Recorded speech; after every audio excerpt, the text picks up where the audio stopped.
He's safe. Sarah? Ms. Rodriguez's voice was warm, with a slight accent that reminded Sarah of her favorite teacher from elementary school. Would you like to sit down? We have some things we need to discuss. Finally, Sarah turned. The social worker was younger than she'd expected, maybe in her early 30s, with kind eyes and worry lines around her mouth. She wore a deep purple scarf that seemed too cheerful for the circumstances. Is this the part where you tell me you're taking him away? Sarah's voice was raw from crying, but her chin lifted in defiance. Because I won't let that happen. I promised my mom. This is the part, Ms. Rodriguez interrupted gently, where we figure out how to keep you both safe and together. Something in Sarah's chest cracked at those words. She'd been holding herself together with iron will and desperation since her mother's last breath. But now, Dr. Chun caught her before her knees gave out completely. Somehow they made it to the small consultation room adjacent to the nursery, where Linda had thoughtfully left a tray with tea and sandwiches hours ago. Sarah couldn't remember the last time she'd eaten. The police have been to your apartment, Ms. Rodriguez said once Sarah was seated, her hands wrapped around a warm cup of tea she couldn't bring herself to drink. They've arranged for your mother's body to be taken to the funeral home.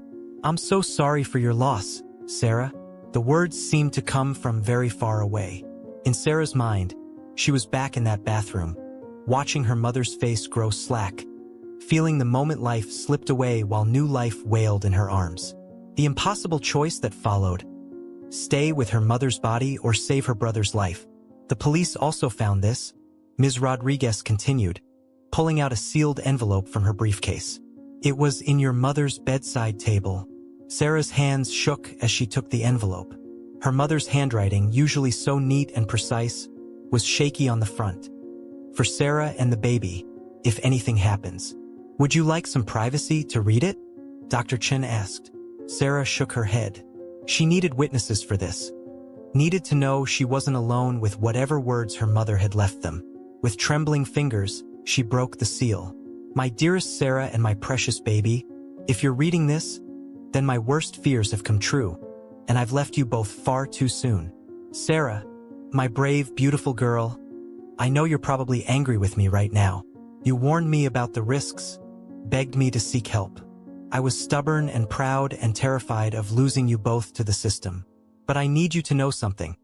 The past 8 months, watching you step up to protect this baby, seeing you become this amazing young woman, they've been some of the proudest months of my life. You've shown me what real strength looks like, what real love can do. In the bottom drawer of my dresser, you'll find an insurance policy. I took it out years ago after your father left. It's not much, but it should help with immediate expenses. There's also a letter for your grandmother Mitchell. I know we haven't spoken to that side of the family since your father left, but she's a good woman, Sarah. She never approved of how David treated us. Most importantly, there's a letter for Dr. Rebecca Chun at Boston General's fertility clinic. You don't know this, but she was my friend in college. We lost touch over the years, but I've been following her career. She and her husband, who I believe is an ER doctor at the same hospital, have been trying to have a child for years. Sarah's head snapped up to look at Dr. Chun, whose face had gone pale. Rebecca, he whispered. Your mother knew Rebecca? Sarah's hands were shaking so badly now that Ms. Rodriguez gently took the letter to continue reading. I know this is a lot to process, but I've watched you checking the baby books out of the library. Sarah, I've seen you researching local hospitals. You've probably read about Dr. Rebecca Chen's work with high-risk pregnancies. What you don't know is that she and James have been trying to foster or adopt for years. If something happens to me, take the baby to Boston General. Find the Chens. They're good people, Sarah. The kind of people who could give you both a home if you let them. The kind of people who understand that family isn't just about blood. I know it's a lot to ask trusting strangers, but you're so young, my darling girl. You shouldn't have to choose between raising your brother and having a life of your own. You deserve a chance to be a teenager, to go to college, to follow your dreams. And your brother deserves 2 parents who can give him everything he needs. Whatever you decide, know that I love you both more than my own life. I'm so sorry I won't get to see you grow up, won't get to know what amazing people you'll become. But I died bringing new life into this world. And if that life is half as extraordinary as his big sister, then it was worth every moment. All my love. Mom, the silence that followed was broken only by the muffled sounds of hospital activity outside the door and Sarah's quiet sobs. Dr. Chun had sunk into a chair, his own eyes wet. I need to call Rebecca, he said softly. We've been trying for so long. We just got approved as foster parents last month. Ms. Rodriguez nodded. That would actually simplify things considerably, especially given your mother's letter. Emergency foster placement with a licensed family member or family friend is often the best solution in cases like this. She turned to Sarah. But only if that's what you want. You have a voice in this, Sarah. Sarah stared at the letter in Ms. Rodriguez's hands, her mother's last gift to them. Not just the words, but a path forward, a way to keep her promise while not sacrificing her own future. She thought about Dr. Chen's kindness when she'd first arrived, about how he'd stayed long past his shift to make sure they were okay. Her voice cracked. She swallowed and tried again. Could I still see him? Still be part of his life? Oh, sweetheart. Dr. Chen's voice was thick with emotion. You would be part of our family. Both of you. Rebecca and I have a 4-bedroom house in Newton. One room's already set up as a nursery, and another could be yours if you want it. We could give you both a home, an education, a future. Your mother was right, family isn't just about blood. Through the window, Sarah could see her brother stretching in his hospital bassinet, his tiny fists waving at the world he'd just entered. A world that, thanks to their mother's final act of love, might hold more possibility than pain. I'd like to meet Dr. Rebecca first, Sarah said finally. And I need to help plan Mom's funeral. We'll help with all of that, Ms. Rodriguez assured her. One step at a time, Dr. Chun was already pulling out his phone, his hands shaking slightly as he dialed. Rebecca? Love, I need you to come to the hospital. There's someone you need to meet. 2 someones, actually. And bring that box of baby clothes we've been saving. I think we're finally going to need them. Sarah turned back to the window, watching her brother sleep peacefully in his bassinet. For the first time since her mother's death, she felt something unfurl in her chest. Not hope. Exactly, not yet. But possibility. A future she couldn't quite see but could almost imagine. What's his name? Ms. Rodriguez asked softly. Your brother. Sarah thought about it for a moment, then smiled through her tears. Clay, she said. After Mom, Claire. His name is Clay. Outside, the sun was rising over Boston, painting the snow-covered city in shades of pink and gold. A new day was beginning, and with it, the next chapter of their story. Not the one Sarah would have chosen, but perhaps the one they needed. She pressed her hand against the nursery window, watching Clay's chest rise and fall with each tiny breath. I kept my promise, Mom, she whispered, and I always will. Dr. Rebecca Chun stood in the doorway of the hospital room, her heart thundering in her chest. Through the glass of the nursery window, she could see her husband James gently lifting a newborn from a bassinet, movements she'd watched him perform countless times over 15 years of marriage, but never with their own child. Until now, when James had called an hour ago, his voice trembling with emotion, she'd thought she was dreaming. After 7 failed IVF attempts, after 3 miscarriages, after years of adoption applications and fostering courses, could it really be this simple? This complicated? This miraculous? Her eyes fell on the teenage girl sitting by the window. Sarah Mitchell looked both younger and older than her 15 years, exhausted, grief-stricken, but with a steely determination in her posture that reminded Rebecca painfully of Claire. Dear God, Claire. How had she not known her old college roommate was in such desperate straits? Sarah? Rebecca's voice was barely above a whisper, but the girl turned, and for a moment, Rebecca was transported back 25 years to a dormitory room at Boston University, looking into eyes so similar to Claire's it made her chest ache. I'm Rebecca. I knew your mother. Sarah studied her carefully, taking in everything from Rebecca's hastily thrown-on clothes to the bag of baby items clutched in her arms. She wrote about you in her letter, said you were kind, said you'd understand about family being more than blood. Rebecca took a tentative step into the room, setting the bag down. Your mother was my roommate freshman year of college. She was the one who convinced me to switch my major to medicine when I was having doubts. Rebecca's voice caught. She used to say that healing people was like solving puzzles with your heart instead of your head.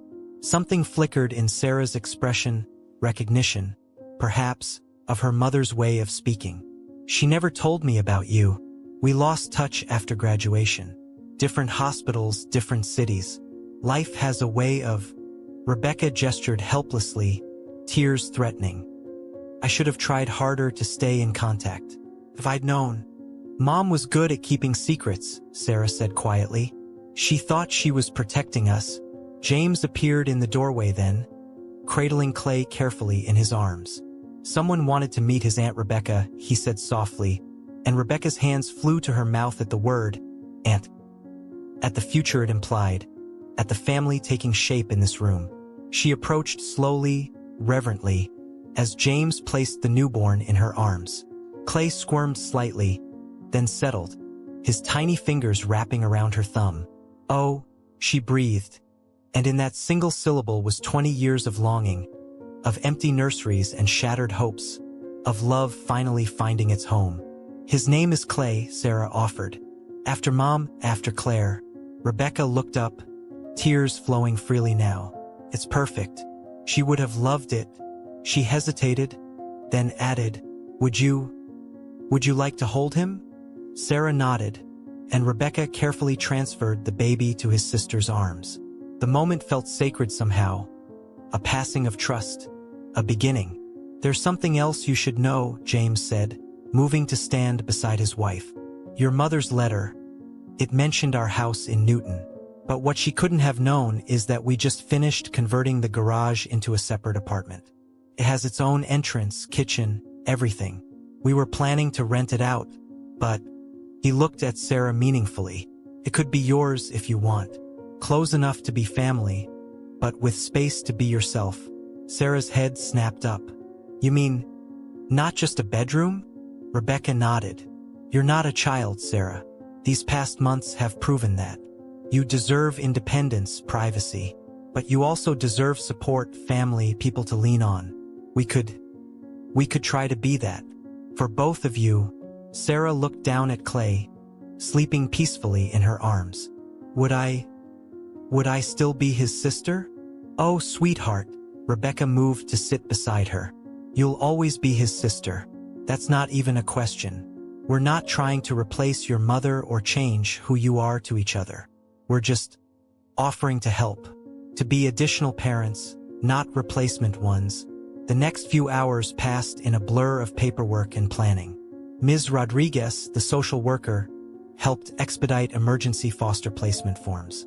Rebecca made calls to her contacts at the fertility clinic, arranging for priority processing of their fostering application. James spoke with the funeral home, insisting on handling all expenses. By late afternoon, exhaustion had caught up with Sarah. She dozed in a recliner while Rebecca sat nearby, feeding Clay with practiced ease despite her trembling hands. She looks so much like Claire, Rebecca whispered to her husband. Do you remember that photo I showed you? From our college graduation. James nodded, watching Sarah sleep. I've been thinking. The apartment over the garage, it needs some work. Paint, furniture. Maybe we could let Sarah help design it? Give her something to focus on besides planning her mother's funeral? Rebecca finished softly. That's a good idea. She needs a project. Something to look forward to. Sarah stirred then, blinking awake. For a moment, confusion clouded her features. Then reality crashed back in. But before grief could overwhelm her again, Clay let out a tiny sneeze, and Sarah smiled a real smile, small but genuine. He does that just like Mom did, she said. 3 times in a row, always. Rebecca seized the moment. Tell me about her? About both of you? I've missed so much. And so, as afternoon faded into evening, Sarah began to talk. She told them about her mother's awful cooking but amazing baking, about weekend movie marathons and inside jokes. She told them about the pregnancy, about their secret pacts and preparations, about her job at the diner and the books she'd studied. She was so brave, Sarah said finally, her voice thick with tears. Even at the end, she was thinking about us, making plans, writing that letter.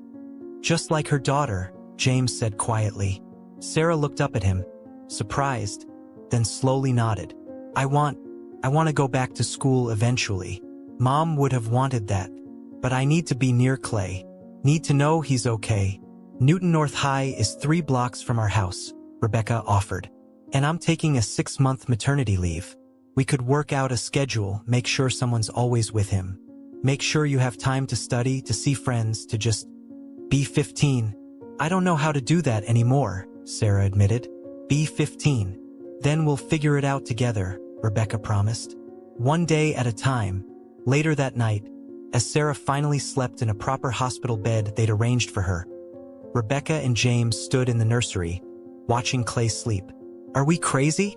Rebecca whispered. Taking on 2 kids, just like that? James wrapped his arms around his wife. Maybe, but sometimes the craziest decisions are the most right. Claire knew us well enough to trust us with her children. We can't let her down. We won't, Rebecca said firmly. Whatever it takes, we'll make this work. Through the window, they could see snow beginning to fall again, covering the city in a fresh blanket of white. Clean slate, Rebecca thought. A new beginning. In her hand, she clutched Claire's letter, not the one she'd written to Sarah, but the one addressed specifically to Rebecca, which Ms. Rodriguez had delivered earlier.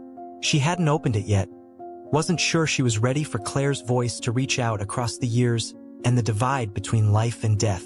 But tomorrow she would read it. Tomorrow, they would begin planning the funeral, helping Sarah say goodbye to her mother while holding on to the memories that mattered most. Tomorrow, they would start the process of becoming a family, not replacing what was lost, but building something new from the foundations of love and promise that Claire had left them.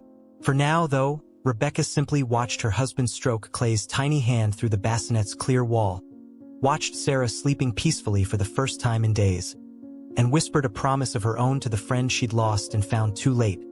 We'll love them, Claire. We'll love them enough for both of us. 1 year later, snow dusted the graves at Mount Auburn Cemetery, turning the solemn stone markers into softly rounded sculptures. Sarah Mitchell stood before her mother's headstone, adjusting Clay's winter hat as he squirmed in her arms.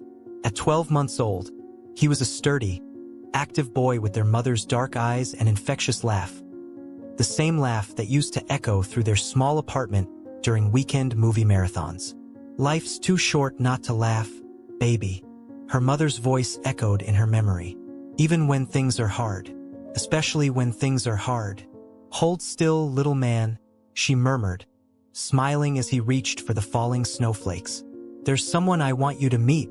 The words transported her back to another winter day, 15 years ago, when Claire had held her hand at this same cemetery, introducing her to the grandmother Sarah had never known. We keep them alive in our hearts, Claire had said then. That's how love survives. Behind them, Rebecca and James Chun waited respectfully at a distance, giving the siblings this moment alone. Sarah caught Rebecca wiping away tears, and her heart swelled with affection for this woman who had become so much more than just her guardian. Last week, Rebecca had sat with her for hours, helping her perfect her BU scholarship application essay, just as Claire had once helped Rebecca study for her medical school entrance exams. The granite headstone before them was simple but elegant. Claire Elizabeth Mitchell, beloved mother, daughter, friend, love finds a way. Sarah knelt in the snow, settling Clay on her lap. She pulled out a worn envelope from her coat pocket, her mother's final letter, which she'd read so many times the creases were soft as fabric. One passage in particular had become her touchstone. My dearest Sarah, remember that night when you were 7 and you were so scared of the thunderstorm? I told you that courage isn't about not being afraid. It's about being afraid and doing what needs to be done anyway. You've shown me that kind of courage every day since you found out about the baby. Now I need you to be brave one more time.